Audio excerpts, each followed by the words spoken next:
Grazie Presidente. Io sono d'accordo con l'iniziativa di Montagnoli e degli altri colleghi.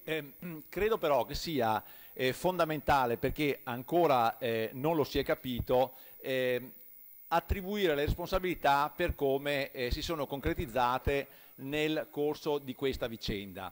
Per questo io adesso leggerò una serie di dati, li leggo perché rischio se no di dimenticarmene qualcuno, che danno una visione chiara di come la penso io su come è andata la faccenda per le due popolari venete. L'ho detto diverse volte e lo ripeto perché questa cosa fa fatica ad emergere. Ho dei dati concreti che mi fanno capire che la stampa locale e anche quella nazionale, escluso il Fatto Quotidiano, non vuole parlare di questa roba. A tempo debito dirò anche altre cose. Io credo in estrema sintesi che le più grandi responsabilità sul tracollo di queste due banche non siano nemmeno nel Consiglio di amministrazione della Popolare di Vicenza, che pure ne ha combinate effettivamente di tutti i colori, ma fatte salve quelle cose, se ci fosse stata una regia più attenta e che avesse voluto salvarle queste due banche, le due banche oggi si troverebbero in una situazione totalmente diversa e molto migliore di quella in cui sono adesso per questi fatti. Allora, Popolare di Vicenza e Veneto Banca sono stati ispezionati da Banca d'Italia rispettivamente nel 2012 e nel 2013. Le risultanze sono state positive per Vicenza, mentre sono state così negative per la Banca Trevigiana che le viene imposto il cambio dell'intero Consiglio di amministrazione e la ricerca di un partner di elevato standing, così viene definito, individuato dalla Vigilanza Italiana proprio nella Popolare di Vicenza. Con l'assemblea di aprile 2014 l'intero Consiglio di amministrazione di Veneto Banca si dimette, ma nonostante le sollecitazioni di Banca d'Italia rifiuta la fusione con Popolare di Vicenza, della quale probabilmente intuisce la reale situazione.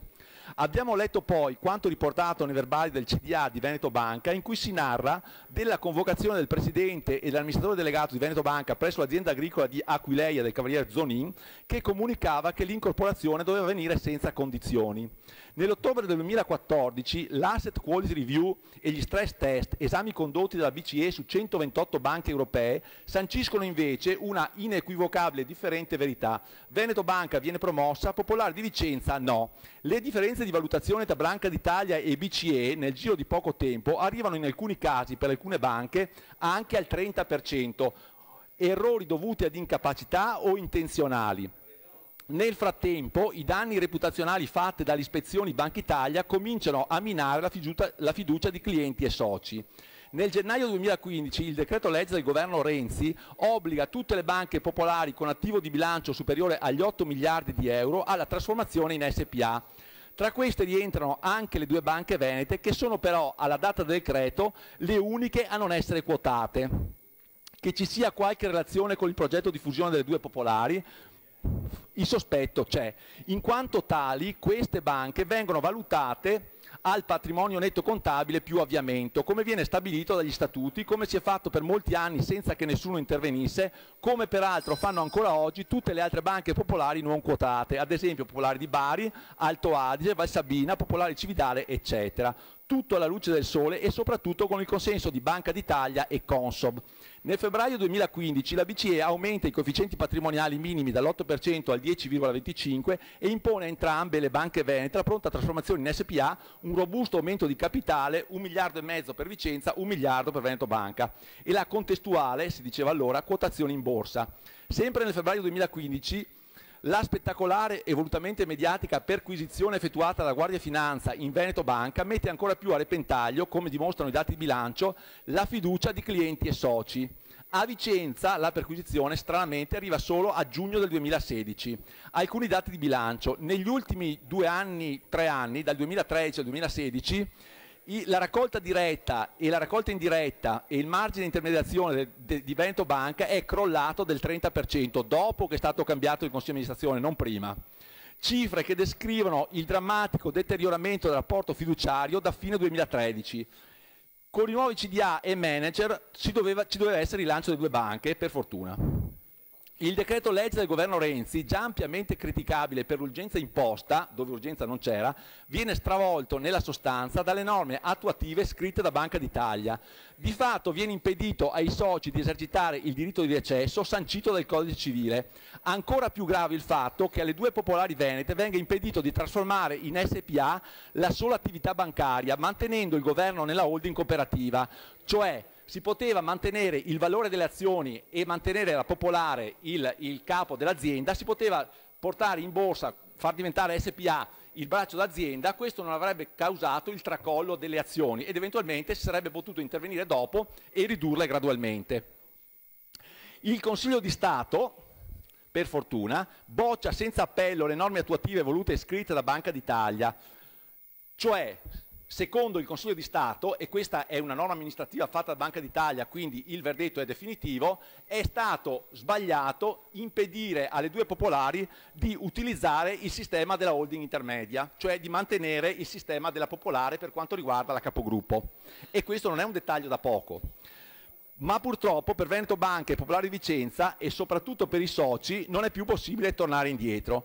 Popolari di Sondrio e Popolari di Bari, che hanno rinviato la trasformazione fino all'ultimo, loro hanno potuto, chissà perché, non essendo sollecitati e costretti da nessuno, sono ancora cooperative e nel frattempo l'attuazione della legge è stata sospesa e loro sono tranquilli.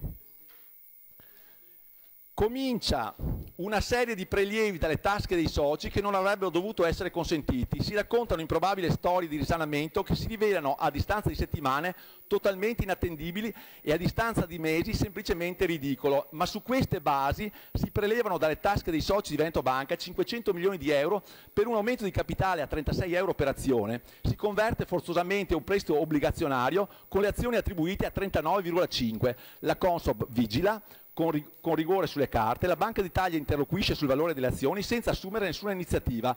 Il risultato è che quasi 1 miliardo di euro esce dalle tasche dei soci per venire bruciato nel giro di qualche mese o poco più. Su queste due operazioni non risultano indagini, mentre è tutt'altra l'attenzione che sul prezzo delle azioni fissato dall'Assemblea, che a quell'epoca aveva già un valore solo teorico. Un piccolo riassunto di ciò che è successo nell'era della cosiddetta moralizzazione. Il prezzo dell'aumento di capitale 2014 di Veneto Banca viene fissato a 36 euro, la conversione forzosa a 39,50, dopo qualche mese il prezzo di recesso viene fissato a 7,3 euro e l'aumento di capitale di Atlante a 10 centesimi. Un crollo spaventoso con cui i nuovi amministratori hanno fatto volatilizzare gli ultimi soldi, sapendo e dovendo sapere che la situazione era compromessa, oppure, se così non è, gestendo così malamente la crisi da aver fatto precipitare nel giro di poche settimane, in modo rovinoso, i valori delle società. Ancora una volta, come è successo per Montepaschi, i bilanci redatti dopo puntigliose ispezioni di Banca d'Italia, in cui quegli stessi bilanci recepivano le risultanze, venivano smentiti da bilanci successivi di poche settimane, con buchi rovinosi, basti pensare ai bilanci delle 4 banche in risoluzione, redatti sotto la direzione della Banca d'Italia per far partire quelle che dovevano essere le good banks e di lì a pochi mesi rivelatesi del tutto inattendibili, tanto che le banche sono state regolate, mangiando così tutto quello che era stato messo dentro per salvarle. Come già accennato, arriva Atlante nel 2016 che impone un aumento di capitale a 10 centesimi per azione, mette 3,4 miliardi di euro che dovevano essere risolutivi, invece sono già bruciati. O chi ha fatto i conti li ha sbagliati clamorosamente o la situazione è precipitata dopo. In effetti il fuggi-fuggi è cominciato nel 2014 con le ispezioni ed è dilagato col passare del tempo. Giova sottolineare che il fuggi-fuggi ha come principali beneficiari, per loro stessa ammissione, gli azionisti di Atlante, in particolare Intesa San Paolo. Ci sono delle interviste del presidente della Cassa di Risparmio del Veneto, ex Venezia, che dicono che hanno 2 miliardi di raccolta in più nel giro di 2 anni. Giova anche ricordare che nel giugno 2016 un tentativo dei grandi azionisti di sottoscrivere l'aumento di capitale di Veneto Banca viene sostanzialmente dissuaso dall'allora direttore generale Cristiano Carrus. Se fosse andato in porto sarebbe saltata la fusione tra le due banche popolari. Da evidenziare anche che in questi giorni la commissaria all'antitrust Vestager ha accusato il governo italiano di imbarazzanti e spiegabili ritardi sulle soluzioni da proporre per le due banche venete.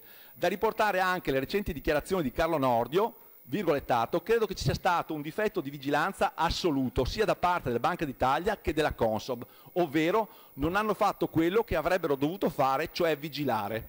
Voglio dire, ce n'è abbastanza per cercare di fare un po' di chiarezza su sta roba, perché è chiaro che è stato fatto un tentativo per, innanzitutto l'idea era quella, siccome insomma, sta emergendo abbastanza chiaramente che i rapporti tra Zonin e la Banca d'Italia erano piuttosto buoni, l'idea era quella di mettere insieme le due banche per cercare di salvare eventuali magagne che c'erano nella Popolare Vicentina. La cosa è fallita dopo gli stress test fatti dalla Banca Centrale Europea e da allora in poi si è scatenato il diluvio che ha distrutto le due banche. Allora, se noi ci teniamo a far emergere la verità e a far rispettare i diritti degli azionisti, bisogna che su questa cosa ci sia fatto un approfondimento, perché ci sono elementi chiari che dimostrano che queste due banche potevano tranquillamente essere salvate. Ripeto, la situazione di Vicenza era totalmente diversa dalla situazione di Veneto Banca, soprattutto per i rapporti coltivati con gli ambienti romani. Resta il fatto che se qualcuno voleva salvare queste due banche a Roma, avrebbe dovuto fare l'esatto contrario di quello che ha fatto. Quindi qualche sospetto che l'idea già dall'origine non fosse quella viene.